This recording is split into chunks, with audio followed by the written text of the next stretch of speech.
What's up there, everybody? Gonna do this real quick here. Boom. Sherman On. Hope you're doing well. What's up? It's Wednesday. Let's see if we can do a little dual live session. Hello, Phil. What's up, buddy? Hope you're doing well. Renee. Ryan. What's up? Good to see you. How's Canada? Enjoying yourself out there? Hopefully. Just end out the day. Just wanted to check in with people, see how everything's going. I had a good call with one of my advisors. Had a face-to-face. Had a meeting. How you doing, man? Good to see ya. Angie, what's up? How is? I think it's Malaysia, right? Malaysia. Baggers, Alex, what's up? Hope you guys are all doing well. Having a great day. And enjoying yourselves. Sometimes, it's one thing I was just talking with my coach is I think sometimes it's a little bit easier to be a big fish in a small pond instead of trying to be jump from like basically beginner to all of a sudden expert in an industry that already has maybe some experts in it, and so understanding kind of where you are in that time scale or that graph, if you will, of, hey, this is where I'm at, and then so I need to kind of move up. Myanmar, right? In the States for a month, though. Nice. That'll be fun.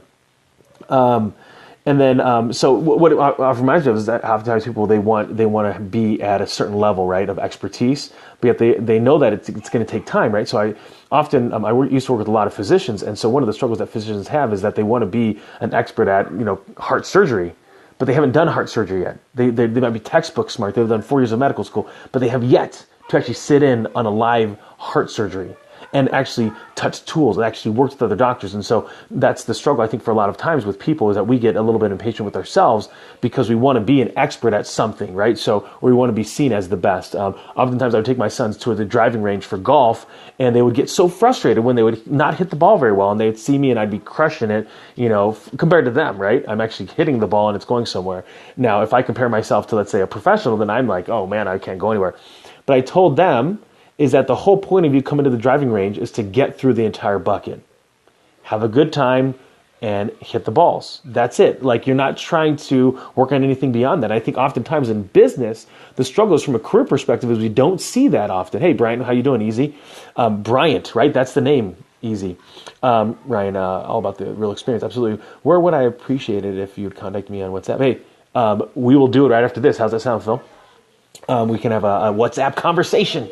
So that's where I think oftentimes we get a little bit impatient with ourselves because we want to be at this expert level, but we know it takes time to be able to get to that level, especially in business. And so oftentimes we struggle with being able to be, that's my son, we struggle with wanting to be at a certain level, but we haven't put the time in yet. Oftentimes I work with some financial advisors and that they're new to the industry, and they want to be able to give out financial advice. They want to be able to understand the whole financial strategies. And oftentimes we'll do a training exercise where they'll bring forth some factual information that they got from a potential client, and then we'll go through it and we'll present what we think could be a potential solution. The fascinating thing about it, when you work with experienced advisors versus a new advisor, is that the new advisor only sees the most direct sale, where the other advisor will see 5 or 6 sales opportunities in that one household.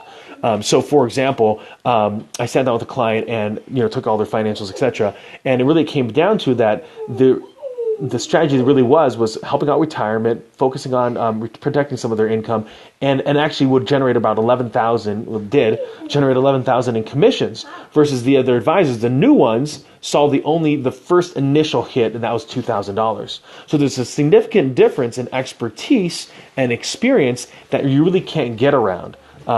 Every grade always has a teacher. Yeah, listen and learn. Absolutely. And that's something that's hard to do, right? When you first get into a career, you have a lot of passion, a lot of desire, a lot of drive, a lot of enthusiasm, and you need it channeled in the right direction. And that can be very frustrating, especially if you have all this verbose and this excitement to move things to that next level. I don't want to interrupt your time at home. Next time you're free, just know, feel free to message me. It's 1 o'clock in the morning. Oh, gotcha. Okay. So, boom. So that's what's on my mind today is understanding where experience falls, and being able to recognize that it's that experience that we need, and sometimes we can't propel it any quicker. Kendall, what's up, bro? Hope you guys are following this guy. I like this guy. I consume a lot of this guy's stuff. Easy, I consume your stuff. Phil, I like your stuff. I like Ryan's stuff, right? I follow all you guys, right? Fascinating thing is if you look at the heart, right, at the bottom of your feed, right, and there's a heart, and you can see like all the people that like your stuff and are saying things about your stuff are following you. But if you look at the following and you go, okay, to the following, what are other people doing? What are they liking? What are they doing? I want to see how engaged I am. So it'd be interesting to see what that looks like. Just listening again to the episode of the Ask Gary V where he called you, yeah, and I was not there. In the next episode, that shirt guy shouted you out. Yeah. Sherm is around. So that's one thing that I was talking with a coach about today. So I work with a coach for accountability and process, and then I'm helping him build a business. So we're bartering back and forth. So I'm helping him build his business up here by referring him to a bunch of financial advisors and other people in my industry, and in turn, then he's giving me his best counsel and things like that. So one of the things that I was talking to him about is I said, he's like, how do I build the following quicker? He was talking about Instagram, and I was like, one of the first things that I would do is, if you're in coaching, is I would go to Tony Robbins. He's got 9 million followers. He's got probably on every single post, he gets anywhere between 2,000 to 4,000 comments, and I would get to know every single one of those people in his audience, because number one, they see the value of a coach. Number two, they might even consumed Tony Robbins coaching sessions. So they've paid thousands of dollars to be with a coach. And it wasn't even a personal coach. They were just one of 2,500 in a huge auditorium or a huge ballroom at a huge resort / hotel. And so that's where you go. You want to find an audience. You don't have to sell someone on coaching, because all those people that follow Tony Robbins already see the value of a coach. And so that was my advice to him. I think sometimes in sales we make it a little bit more difficult for ourselves. We have a tendency to try to sell the unsellable. I recently saw Gary Vee put that quote out there, and it's very true. Many times people they want to be able to convince everyone that their way is right, when in reality you don't convince anybody. If they have a certain need and a want, and you have the ability to deliver on it, those things match. If not, see ya. More fish in the sea, because some will, some won't. So what? It's just a sifting game, right? If I had like a little sifter, I'm just trying to sift out people that will want to work with me, because there's a good odds that you don't want to work with everybody either. There's a lot of people that they're kind of jerks. I don't want to work with them. That's why I practice in Wisconsin and not somewhere else. He was all about Sherman is owning the community. I was all like, go Sherman, he's killing it. There's no my boy Sherman yet. Kendall, I appreciate that, man. I love watching your stuff.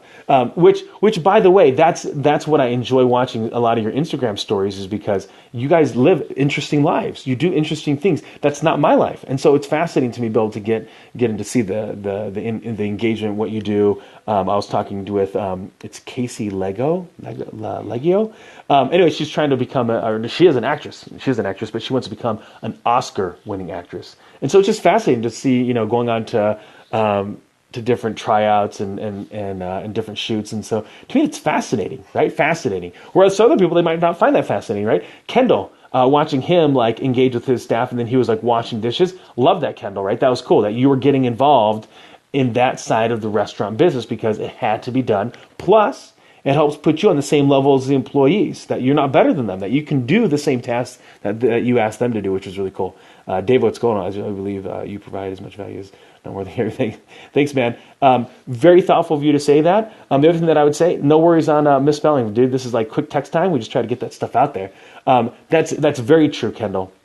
If you really think about it, everybody, if you remember the old science classes, I'm a catalyst, right? So a catalyst is like a thing you put inside a chemical reaction that doesn't actually, it just enhances the chemical reaction. If you think about anything that you end up doing in your life, you owe it to nobody but yourself. And if you believe in a higher being, then I'd give value to that person as well. But really, you're the one that's going to make those decisions. Now, could you have watched Kendall's awesome Instagram post? Could you have watched a video of Gary Vee's and it kind of propelled you or motivated you to do something? Absolutely. But the credit still goes to you, because you made the decision to go out and do something different. You decided to go to the gym. You decided to quit smoking. You decided to turn off electronics and have a face-to-face conversation with your kids. You're the one that decided to do that, nobody else.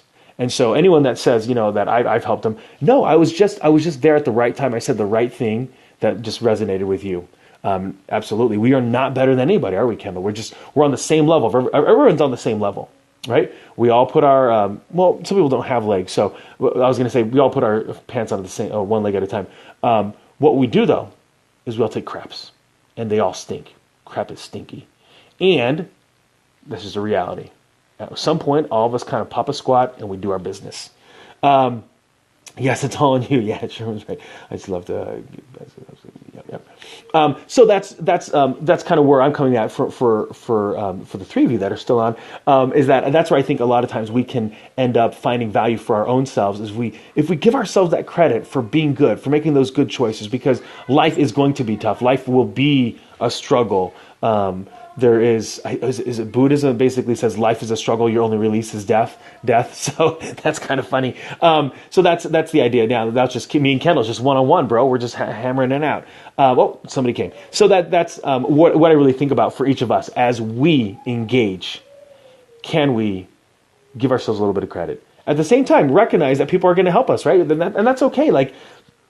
But ultimately, the hard work, the decisions that need to be done, are all left on our shoulders. We got to move our own lives forward, and only we are going to get those things done, right? Kendall's got a family, right? He might hear me talk about being fully engaged with his family, and he might go, "Hey, that's a good idea." But when he gets home, whether he decides to turn his cell phone off, whether he decides to keep his laptop closed, whether he decides to actually talk with his family, that's all up to him, not up to me. He might have heard I said something good, but it's still always up to him. And that's really what it comes down to each one of us, is that we need to find out really what are we in ownership of. Great book out there called The Power of Oz. It's about the story about, the analogy where they take the red brick road, the yellow brick road. What is it, Oz? Dorothy, what is that? Oh my gosh, what is that movie? The yellow brick road, Dorothy, the house falls on the witch, the great and powerful Oz, the Wizard of Oz. There you go, Wizard of Oz. So in this book called The Power of Oz, it's the idea of taking ownership, where if you see it, thank you very much, Angie, you see it, you own it, you do it, or you solve it, then you do it, right? So it's the idea that, let's say you and I are at a house, right? And we notice that something got spilled, some water got spilled, and we walk by it, and we don't do anything about it. Then another person walks by, and they slip, and they go, "Oh my gosh," and they go, "Oh man, you didn't see that? I saw that." Then why did you take care of it? Why did you leave the water there so someone else could slip on it? Well, it wasn't mine. I didn't spill it. Well, then you totally forgot it. What we missed out on then is that you saw it. You should have done something about it, right? Once you see an issue, take ownership of it, figure out how to solve it, and then go and do it. But oftentimes in business, for whatever reason, we have a tendency to pass the buck, or we have a tendency to think that somebody else is doing it. Interesting thing enough, though, psychology-wise, let's say we saw somebody that fainted right in the midst of a crowd. And if we ran and we got all around and we said, "Call 911, call an ambulance," what actually happens in that group setting is more likely than not, no one will call 911 because everyone assumes that the other person did it. And so what you end up doing is you have to tell someone in an emergency response, you, right there, you with the glasses, call 911 right now on your cell phone, right? So by commanding that person to do it, they then take ownership of it and they get it done. And so the same thing I think happens in business, where we need to be able to see how we do that in our own lives. Or not just business, just our lives, right? Where we recognize that there's certain things that we just need to take ownership of. We can't allow someone else to do it. One of the biggest ones I find is when it comes to education. So many parents leave educating their children to the teachers, to the school district, to the some kind of national program. No way. Education is done best in the house by a mom and dad, or a parent, or a grandmother. Someone is teaching those children how to have good habits. Now, are there the anomalies? Are there the unique kids that have the ability to self-study? Yes, there are. They're very unique, though. I'd say the majority are going to find greater value by being taught by their mom and dad and it could just be reiterating what they're learning at school from their teachers. But the parents that are more actively involved with helping their kids read, write, do math, do science, do all the things, be artistic, get involved with music, and just round out themselves. They have a much greater. Those children have much greater success in school, not only in elementary school, middle school, and high school, but also have some skill set to actually be more successful in college. And so that's where I think oftentimes we need to help ourselves is take ownership of what we see that needs to be done out there. So appreciate all your engagement, everybody. If you want to DM me, feel free. You want to reach out to me, feel free. I want to be of value to you. Have a great night.